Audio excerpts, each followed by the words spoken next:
Hello, lovely people. Welcome to the second tip about overwhelm. And the first video I made, I spoke about a to-do list and about it seeming really urgent. It has to be done in a day and preferably within the hour. I also spoke about overwhelm being a sign of a busy mind. Now, before I get into the stuff I want to talk about today, I want to talk about what happened to me in making this video, which took me a week to get done. And that's interesting for me because I want to teach something which I'm learning myself.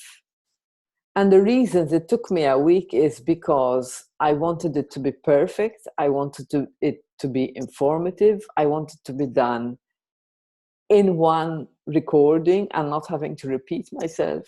I had laid down a lot of rules in my head. I was listening to the rules, believing them, and not taking action. Well, that's one thing, that's one learning for me. Now, I want to talk about the inside-out experience of life, okay? I want to talk about something that might be completely new to you, and it might seem really difficult to believe. But just bear with me, and you don't have to believe me, just be open to what I have to say. Now, 100% of your life experience, and that includes mine, is created from within your mind. All the time. Now, we were brought up with another model. We were brought up with the belief that everything outside of us is causing us grief, sorrow, joy, happiness, frustration, anger, you name it. But that's not the case. And I'd like to substantiate that by giving you some example of what I mean. Now, as human beings, we are endowed with senses. The right words aren't coming out. So we have these senses. We're inundated with information, and through our senses, we process, we filter, we eliminate, we generalize. And then with that information, we form our own impression of life or whatever it is that's happening. Now, to give you an example of that, the first example I gave you was my own creation in my mind of how I wanted this video to be. It was all created within my mind. It was not true. I had created everything. Now, to give you a more concrete example, I'm going to talk about me and my sister. Me and my sister communicate very often through Messenger. And my sister starts her conversation with Diane. Just that, Diane. She doesn't say anything afterwards.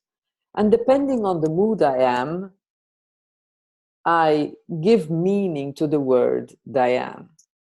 Now, sometimes, if I'm in a low mood, when she says Diane, when she writes Diane, I think immediately, oh my goodness, what's up? Something's wrong with my niece. Something's wrong with my mother. Something's up. And she wouldn't have said anything afterwards. And then she says, how are you? Then other times, when I'm in a better mood, she writes the same, Diane. And I think absolutely nothing of it. So it's the same circumstance with different processes, different moments in time, depending on how I'm viewing the thing. If I'm viewing it with one particular lens, with these spectacles, then it will look one way. But if I'm looking at it with another color of specs, with other filters, then it will also look different. So